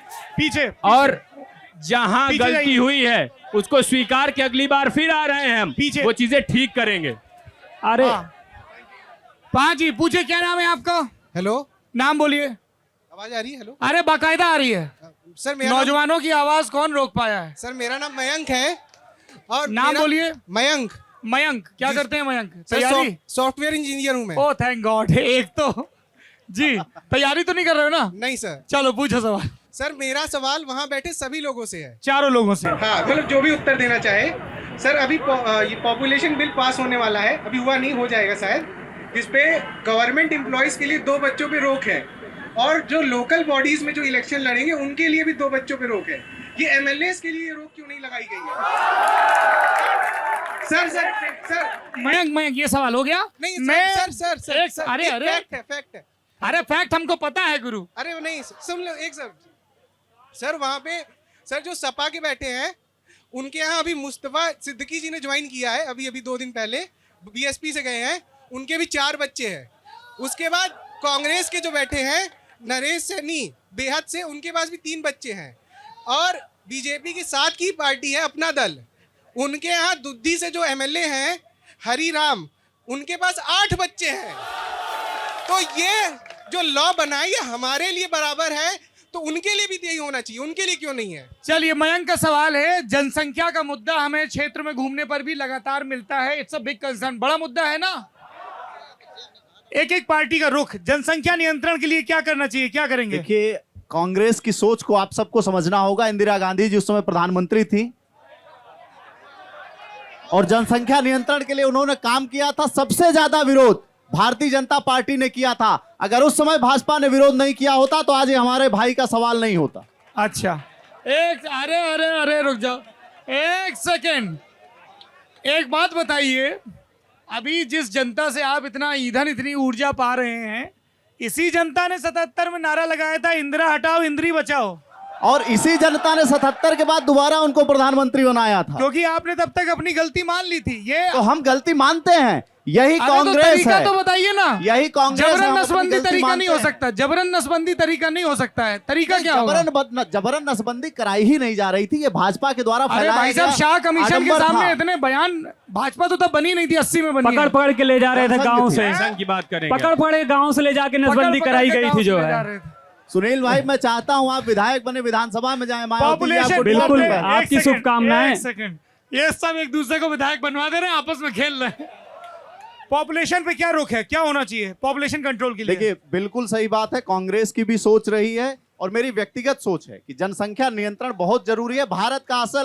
भारत देश का अगर सही में विकास चाहते हैं तो हमको, आपको, सबको जनसंख्या नियंत्रण कैसे? पे काम करना चाहिए। कैसे? ये सरकार तो क्या वर्तमान करे? सरकार से आप पूछेंगे, उनसे ही पूछेंगे। मैं हमारी कांग्रेस सरकार का रुख, बनाइए, हमारी सरकार बनाइए। सर ये सवाल चारों पार्टियों के लिए है। पॉपुलेशन कंट्रोल पर मैं आपका रुख, आपकी पॉलिसी क्या, आपकी अप्रोच क्या है, ये जानना चाहता हूं। जिस दिन हमारी सरकार बनेगी उस दिन हम बताएंगे। उसके पहले नहीं बताएंगे? अभी आप इनसे पूछिए। उनसे भी पूछूंगा। 2022 में उत्तर प्रदेश में हमारा चुनाव है। प्रदेश के मुद्दों को हम बात कर रहे हैं, प्रदेश के मुद्दे पर बात करेंगे। जिस दिन केंद्र में सरकार बनानी होगी उस दिन हम जनसंख्या नियंत्रण पे अपना रुख लेकर के आएंगे। ये एक सेकंड, कांग्रेस के प्रतिनिधि मंच पे ये कह रहे हैं कि जब हम सरकार में आएंगे तब पॉपुलेशन कंट्रोल पे अपना रुख बताएंगे। आप लोग सहमत हैं? नहीं बोल रहे हैं जी। समाजवादी पार्टी का क्या रुख है? बहुत ही अच्छा सवाल है मेरे भाई का जिन्होंने पूछा यहाँ पे सुन लीजिए, जनसंख्या सुन लीजिए। नियंत्रण पे। हमारे देश में मुझे लगता है कि गंभीर मुद्दे का गंभीरता से उसका एक सुझाव लोगों से लेकर उस पर अमल करना चाहिए, और ये बहुत ही आवश्यक है कि सिर्फ जनता के ऊपर ही कोई कानून न लागू हो, बल्कि जो जनता के प्रतिनिधि हैं उनके ऊपर भी समान कानून लागू होना चाहिए। अब वो लागू कैसे होगा कि व्यक्तिगत टिप्पणी हम नहीं करेंगे यहाँ पे भाई। जिनके पहले जो हुआ या जिनके जितने भी बच्चे हैं उसके ऊपर न लागू करके अगर हम आगे के लिए भी, भविष्य के लिए भी लागू करते हैं तो वो भी हम एक काम कर सकते हैं। लेकिन ये देखिए, ये कानून बनाना, पॉलिसी मेकिंग, सरकारें जब आती हैं उसमें बड़े बड़े लोग बैठते हैं, विचार विमर्श होता है, सुझाव लिया जाता है, उसके ऊपर वो काम होता है, चाहे ये जनसंख्या नियंत्रण हो या कोई भी बड़ा कानून हो। ठीक है, बसपा का रुख, जनसंख्या नियंत्रण पे क्या रुख है आपका? देखिए, अभी के समय में सबसे ज्यादा जो मेन मुद्दा है वो जनसंख्या बिल ना होकर के अगर रोजगार पे ध्यान दिया अरे जाए नहीं भाई साहब, तो उस पे एक सेकंड, बात होनी चाहिए। उस पे बात लगातार हो रही है। ये सवाल दाएं बाएं मत करिए। मयंक का सवाल है, सभी राजनीतिक दलों से है, जनसंख्या पॉपुलेशन कंट्रोल पे आपका क्या नजरिया है? पॉपुलेशन कंट्रोल होना चाहिए, बिल्कुल होना चाहिए, हमारी राय है, हम लोग सहमत हैं, होना चाहिए। लेकिन अभी जो चीजें हैं अभी रहने दीजिए। अभी जो है केवल रोजगार पे बात होनी चाहिए, क्योंकि रोजगार पे सारी चीजें जनसंख्या हैं। नियंत्रण कानून बिल्कुल मेरुदंड की तरह आवश्यक है, वो आना चाहिए। उसके लिए सरकार काम भी करेगी। उसमें अगर प्रधान, जनप्रतिनिधि, सरकारी नौकरी, ये लोग जोड़े जाएंगे तो ये मैं अपने भाई से आश्वस्त करता हूं कि हम लोग भी इसकी डिमांड करेंगे कि कोई विधायक सांसद उससे छूता ना रहेगा। चलिए, कू ऐप पर सवाल पूछे गए हैं कुछ। ललन टॉप अड्डा पे शिव कुमार ने सवाल पूछा है, प्रयागराज की इकोनॉमी छात्रों पर आधारित है, लेकिन मकान के मनमाने किराए से लेकर कोचिंग तक कोई फिल्टर क्यों नहीं लगा पाए आज तक आप लोग? बताइए। अभी यहाँ पे जितने मकान बने हैं उनमें सबसे महत्वपूर्ण चीज ये है कि स्टेट लैंड की ढेर सारी जमीन यहाँ पे है, तो वहां पे वो केवल टैक्स नगर निगम को देते हैं। हम कोई कानून बनाएंगे भी अगर इस पे, रेंट कंट्रोल एक्ट जैसा अगर कोई कानून, तो वो भी उनके लिए इंप्लीमेंट होना थोड़ा मुश्किल है हमारे पास। अभी हम उन जमीनों को फिर से फ्री होल्ड करेंगे और उस पे काम करके कोचिंग की फीस पे कोई फिल्टर? कोचिंग की फीस के लिए तो हम आपसे बताएं कि अभ्युदय जैसा प्रोग्राम है, 10 लाख लोगों को हम फ्री में पढ़ाने चल रहे हैं। और जो कोचिंग, अरे ये पढ़ने को राजी नहीं कह रहे, अच्छी पढ़ाई नहीं होती। अच्छी पढ़ाई इनको जहां होती है, जहां अच्छी पढ़ाई हो रही है वो भी जीएसटी के दायरे में है, उन पर भी नकेल पूछ रहे कसने हैं का कहाँ पे काम हो रही है? वो तो वही बताएंगे कि ध्येय आईएएस में पढ़ेंगे या कहाँ पढ़ेंगे। वो मैंने तो अभ्युदय की बात करी, जी। इन्होंने उसकी बात कर दी प्राइवेट कोचिंग की। चलिए आप लोग कुछ बोलेंगे? नौजवानों को किराया और कोचिंग की बढ़ती फीस से कैसे छुटकारा दिलवाएंगे? देखिए, हाँ बताओ। एनएसयूआई हमारा छात्र संगठन हाँ विश्वविद्यालय में चुनाव और चुनाव के पहले भी लगातार इस मुद्दे को उठाता रहा है, और आज भी अभी आप लोग अगर हमारा कांग्रेस का मैनिफेस्टो पढ़ेंगे तो उसमें प्रियंका गांधी जी ने साफ साफ ये कहा है कि जो भी विश्वविद्यालय में पढ़ने वाले छात्र हैं, जितने भी राज्य विश्वविद्यालय हैं, सभी छात्रों के लिए राज्य विश्वविद्यालय अलग से हॉस्टल बनाएगी। और एक बात मैं सबसे बड़ी बात मैं कहना चाहता हूं कि केंद्रीय विश्वविद्यालय में अभी जितने हॉस्टल बने हैं सारे कांग्रेस के समय में बनाए गए हैं। उसके बाद जितनी सरकारें आई, आपकी 5 साल से सरकार है, एक भी नए हॉस्टल नहीं बनाए गए हैं, एक भी नए हॉस्टल नहीं बनाए गए हैं। कू ऐप पर अगला सवाल कविता दीक्षित का है। प्रयागराज पर्यटन का केंद्र है, पर्यटन की इकोनॉमी गंगा पर आधारित है, लेकिन गंगा घाटों पर पर्यटकों के लिए आज तक कोई व्यवस्थित सिस्टम नहीं बन पाया है, क्यों? व्यवस्थित सिस्टम मुझे लगता है कि कुंभ में हमने सबसे बड़ी इकोनॉमी यहाँ से जनरेट की है, तो ये कहना कि नहीं बन पाया ये संभव नहीं है। बिल्कुल अभी हम उसी पे बनाने चल रहे हैं नई चीज़ें, और कुछ नया यमुना रिवर फ्रंट भी हमारा अभी केशव जी ने घोषणा की है कि हम यमुना रिवर फ्रंट भी 1.5 किलोमीटर यहाँ पे बनाने चल रहे हैं। आपके बसपा के साथी कुछ टिप्पणी करना चाहते हैं? बिल्कुल करें। केवल शिलान्यास पे शिलान्यास होता जा रहा है, होता जा रहा है, होता जा रहा है, और ये होता जाएगा जो है, केवल लाल फीता कटेगा और नाम बदला जा रहा है बस, और उससे और कुछ नहीं हो रहा है। फ्रंट की आप बात कर रहे हैं, लेकिन गोमती रिवर फ्रंट से आपका ऐसा सौतेला व्यवहार क्यों है? आप इस पे गोमती भी जवाब रिवर दे दीजिए। फ्रंट मुझे लगता है कि क्योंकि शायद वो कहीं ना कहीं समाजवादी पार्टी नहीं, की बना था। समाजवादी पार्टी की सरकार का वो नहीं है, वो भ्रष्टाचार की देन रहा है। हो सकता है अगली सरकार एक जब भी आएगी आरोप हमारी, सिद्ध नहीं हुए हैं। अगली सरकार देखिए, का आप शुरुआत में आए थे फिर तो से- आपने कहा था अच्छा एक बात बताइए, जो निधि कह रही है कि आपने कहा भ्रष्टाचार, 4.5 साल सरकार है, एक भी आपकी कार्रवाई कुछ? लगातार सारे के सारे भ्रष्टाचार 4.5 साल में ही खुल जाने। ये सिर्फ आप झूठ मौका बोल- दीजिए, सरकार फिर से रिपीट कर रही है और इनके राष्ट्रीय अध्यक्ष जी भी उसमें आएंगे, तो वो गोमती रिवर जी, फ्रंट में मौका मौका वाले हैं। चलिए, एक बार मौका और दीजिए, फिर ठोको नीति चला दी जाएगी। ठोको नीति चल रही है। कू ऐप पर हमने मोतियों से ही पोल पर के होगा। जरिए पूछा प्रयागराज की समस्याएं क्या हैं। 57% लोगों ने कहा रोजगार के लिए इंडस्ट्री का ना होना, 9% ने कहा बाढ़, 16% ने कहा ट्रैफिक जाम, और 18% ने कहा मकान मालिकों की मनमाना किराया वसूली। आप चारों लोगों ने इतना समय दिया, बहुत बहुत धन्यवाद।